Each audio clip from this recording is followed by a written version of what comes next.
Chairman وابڈا lieutenant general Sajjad غنی retired نے کہا ہے کہ وابڈا کے زیر تعمیر منصوبوں کی شیڈول کے مطابق تکمیل ان کی پہلی ترجیح ہے۔ علاوہ ازیں پانی اور پن بجلی کے شعبوں میں مزید منصوبوں کا بھی آغاز کیا جائے گا تاکہ پاکستان میں پانی اور پن بجلی کی تیزی سے بڑھتی ہوئی ضروریات کو پورا کیا جا سکے۔ ان خیالات کا اظہار انہوں نے مومن ڈیم، دیامر بھاشا ڈیم اور داسو ہائیڈرو پاور پروجیکٹ سمیت وابڈا کے زیر تعمیر منصوبوں کے بارے میں تقریباً ایک ہفتہ سے جاری بریفنگ سیشن کے دوران کیا۔ Member finance, member water, member power, chief executive officer Diamer Bhasha dam, متعلقہ منصوبوں کے جنرل مینیجرز اور کنسلٹنٹس اور کانٹریکٹرز نمائندے بھی بریفنگ میں شریک تھے۔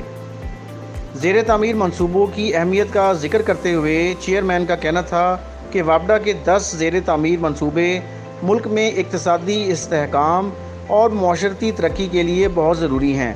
کیونکہ ان منصوبوں کی بدولت ملک میں پانی ذخیرہ کرنے کی مجموعی صلاحیت میں 1 کروڑ 17 لاکھ ایکڑ فٹ، جبکہ کم لاگت اور ماحول دوست پن بجلی کی پیداواری صلاحیت میں بھی 11,300 میگا واٹ اضافہ ہوگا۔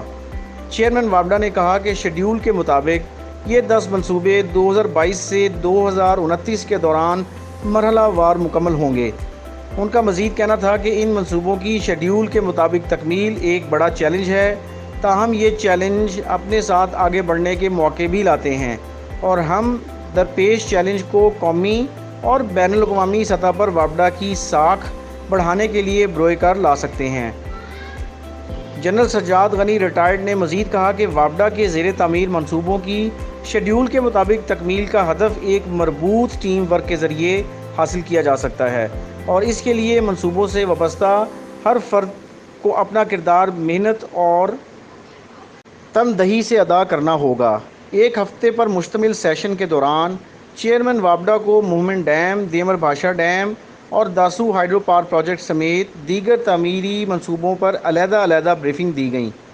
انہیں ان منصوبوں کے اہداف اور تعمیراتی پیش رفت کے بارے میں بھی بتایا گیا۔ چیئرمین وابڈا نے منصوبوں کی انتظامیہ کو ہدایت کی کہ منصوبوں کی تعمیر کی راہ میں آنے والی مشکلات اور رکاوٹوں کو مؤثر پیش بندی کے ذریعے دور کیا جائے۔ بریفنگ کے دوران منصوبوں کے لیے اراضی کی خریداری، مقامی لوگوں کے لیے اعتماد سازی کے اقدامات، نقل و حمل اور سیکیورٹی سے متعلق امور پر بھی تفصیلی تبادلہ خیال کیا گیا۔